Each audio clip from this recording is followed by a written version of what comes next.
doesn't matter where we go, Boris is everywhere in the newspapers, Isn't he just? in Yes. the news. We Yep. can't get away from him, can we?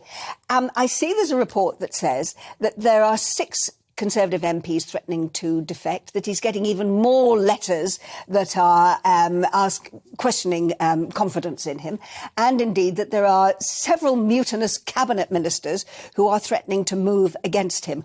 All this against the background where Boris is saying, I'm going to be there for another 3 terms. Is he disillusional? Yes. I think that what he sort of blurted out yesterday was absolutely extraordinary.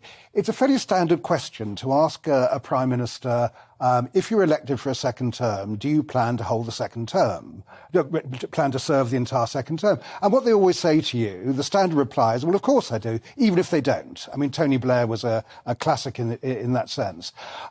Boris Johnson wasn't asked about a third term, and suddenly he turned up and said, oh, well, actually, I'm thinking about my third term. I need to get levelling up done. And was he to actually serve that, working on the electoral cycle, if you were able to postpone the election to the last possible moment, that's November 2024, we're looking at him being Prime Minister till 2034. Now, Tory MPs woke up to that this morning and are absolutely appalled by it. Number 10 are trying to suggest, oh, well, that's Boris who was making a joke. I talked to our reporter who was there at the time, and he said, well, if it was a joke, no one was laughing about it. And that should have given the Prime Minister a clue that maybe if he meant it as a joke, it was going down pretty badly.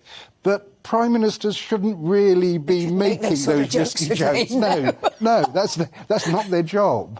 And I think that's one of the problems you have with Boris Johnson, that he actually says the first thing that comes into his head.